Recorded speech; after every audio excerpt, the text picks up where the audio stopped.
স্বামীকে চেনা। ছোট্ট একটা গল্প আছে, আজকে একটু সময় আমি বেশি নিচ্ছি যেহেতু শেষ করে দিতে চাচ্ছি। আমি বেশি নেব না, ইনশাআল্লাহ আশা করি 5-6 মিনিটের মধ্যে শেষ করব। স্বামীকে চেনা। স্ত্রীদের উচিত হচ্ছে স্বামী কি পছন্দ করেন, যেহেতু স্বামী আপনার প্রিয়জন, আপনি স্বামীকে কাউন্টার পার্ট হিসেবে দেখবেন না, তিনি আপনার প্রতিদ্বন্দ্বী নন। সুখী পরিবারের মধ্যে স্বামী হচ্ছে স্ত্রীর প্রিয়তম ব্যক্তি। অতএব স্বামী কি পছন্দ করেন, স্বামী কি পছন্দ করেন না, এটা স্ত্রীকে জানতে হবে। এখানে ছোট্ট একটা গল্প আপনাদের সামনে বলছি। এই গল্পটা উল্লেখ করেছেন মাজান আল ফুরাই। তিনি বলছেন, একজন স্বামী তার বন্ধুকে বলল যে আমি 20 বছর ধরে সংসার করছি, অথচ আমার স্ত্রীর মধ্যে আলহামদুলিল্লাহ এমন কিছু দেখিনি যা আমাকে রাগান্বিত করে। তখন বন্ধু খুব আশ্চর্য হয়ে বলল, কিভাবে এটা সম্ভব, কিভাবে করলে বলো তো দেখি, পুরো ঘটনাটাই আমাকে খুলে বলো। তখন স্বামী বললেন যে আমি যখন বিবাহ করলাম, প্রথম রাতে আমার স্ত্রীর কাছে গেলাম, তার দিকে আমার হাতটা একটু বাড়িয়ে দিলাম, সৌহার্দ্যের হাত, মমতার হাত বাড়িয়ে দিলাম। স্ত্রী আমাকে বলল, একটু ওয়েট করুন প্লিজ, আমি আপনাকে কিছু বলবো হে আবা উমাইয়া। আরবরা আবার আবু উমাইয়া মানে কুনিয়ার ধরে কথা বলে, আমাকে একটু কিছু কথা বলার সুযোগ দিন, বলে বলো। তখন স্ত্রী শুরু করলো যেভাবে, যেমন বলল আলহামদুলিল্লাহ ওয়াসসালাতু ওয়াসসালামু আলা রাসূলিল্লাহ, ছোট্ট খুতবা দিয়ে শুরু করলো।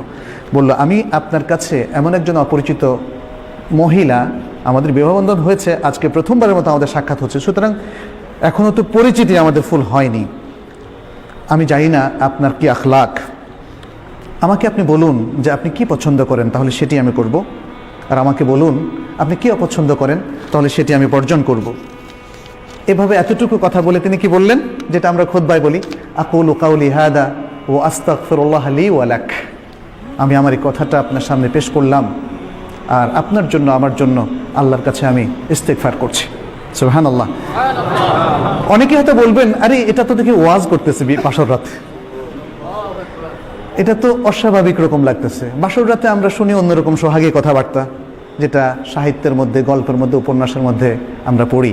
আমি এখানে আমার থেকে অ্যাড করছি, সেটা হলো দেখেন, গল্প উপন্যাস আমাদের চিন্তা চেতনা কালচার পাল্টে দিয়েছে।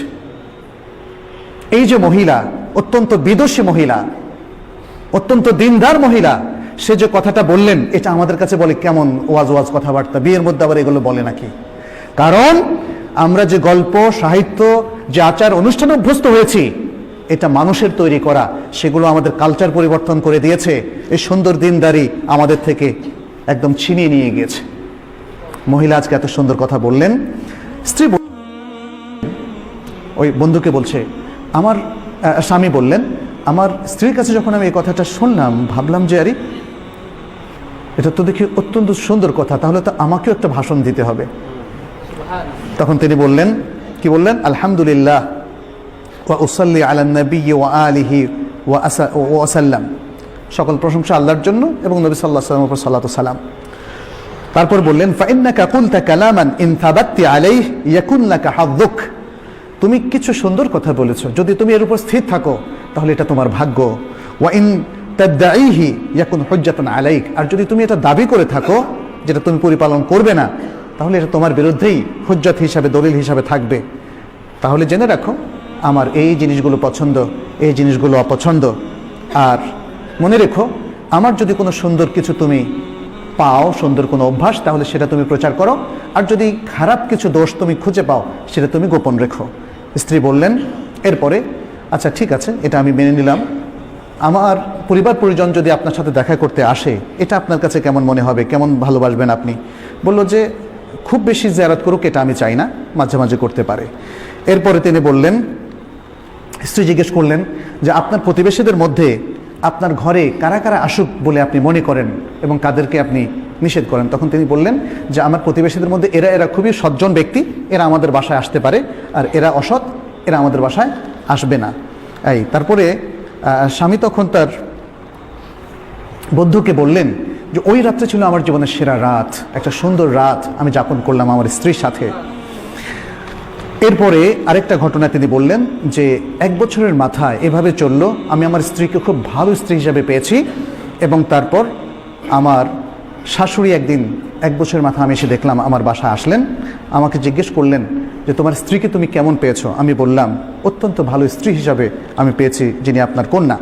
তারপর আমার শাশুড়ি আমাকে বললেন, হে আবু উমাইয়া, কিছু নসিহত করলেন। দেখো, ছেলেরা বা পুরুষেরা তাদের ঘরে তাদের প্রিয়তমা স্ত্রীর কাছে কখনোই অকল্যাণকর কিছু পায় না। সুতরাং তুমি তোমার সেই স্ত্রীকে কিছু আদব শেখাও, কিছু শেখাও, এবং তাকে তুমি ভদ্র করো, শালীন করো, সুন্দর করো। আচ্ছা, এখানে স্বামী তখন বললেন যে আমি আমার স্ত্রীকে সারা জীবনে 20 বছর মধ্যে একবারও খারাপ পাইনি, শুধু একবার মানে কখনোই আমাকে তার সাথে খারাপ আচরণ করতে হয়নি, একবার খারাপ আচরণ করেছে এবং তখন আমি ছিলাম জালেম। সুবহানাল্লাহ। এই হচ্ছে আমাদের মেয়েরা, মুসলিম মেয়েরা। কিন্তু আজকাল এই মুসলিম মেয়েদের মধ্যে যে জিনিসটা ঢুকেছে, অপকালচার ঢোকার কারণে আজকে আমাদের মেয়েরা আসলে বিভ্রান্তির পথে হাঁটছে, ফলে নানা রকম ঘটনা দেখা দিচ্ছে।